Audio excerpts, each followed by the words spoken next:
Maneno ya mkosoaji tu hayo. Sikiliza baba, nikwambie. Mpenzi wangu simuachi. Sawa? Kama umepanga tuachane mimi na Beka, hatuachani. Amua unaloamua, unifanye chochote. Maneno ya mkosoaji tu yanenda huko, mtu mzima wewe. Aha, kumbe unajifanya unajua kuongea. Mimi hapa sirudi tena. Ile nitakacho kufanya utakitambua. Utanifanya nini?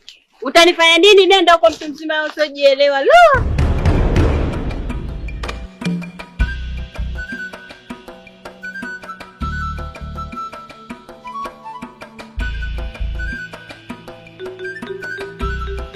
Niambie ndugu yangu. Fresh. Kama kawaida. Kama kawaida. Habari za siku nyingi bwana. Alhamdulillah, vipi na wewe? Bwana mimi niko poa sana. Naona toka siku nilokusaidia kule ndugu yangu umenikimbia uonekani. Sio hivyo ndugu yangu, sijakutupa na siwezi kukutupa. Lakini si unajua tena haya mambo yananikuta kila siku. Kwa hiyo yani hata utembeji wangu unakuwa wa mashaka, ndio maana muda mwingi nipo nyumbani.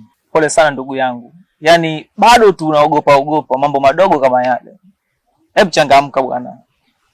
Unajua haya mambo yani ndio kwanza yananikuta, ndio maana. Manake paka upate mazoea haya mambo ndio uwe na amani. Manake ndio kwanza mara yangu ya kwanza kupata misuko hii. Yani ikitoka hii natoka hii. Ndio maana nina wasiwasi kakaangu, lakini kila kitu kitakuwa sawa. Nishaanza